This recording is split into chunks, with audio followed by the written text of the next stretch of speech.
हमारे दुआरे पिपरा पेड़ावा हो कवाना रस डोलई हो कवाना रस डोलई हो मोरी सखिया उठला कमारी या में दर्द हो कोयलिया लागी बोलई हो कोयलिया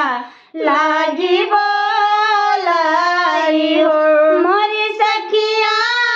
उठला कमारी या में दर्द हो कोयलिया लागी बोलई हो कोयलिया लागी बोलई हो के ना जन्मे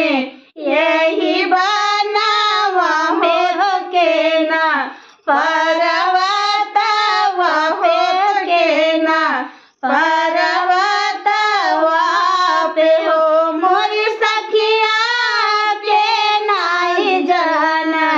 मैं कोठारिया हो कोयलिया लागी बोलई हो कोयलिया लागी बोलई हो मोरी सखिया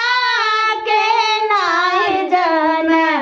मैं कोठारिया हो कोयलिया लागी बोलई हो कोयलिया लागी बोलई हो बनवा में जन्मे लवकुश होता पर्वत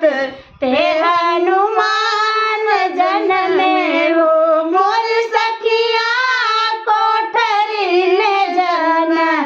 मैं कन्हैया हो कोयलिया लागी बोलई हो कोयलिया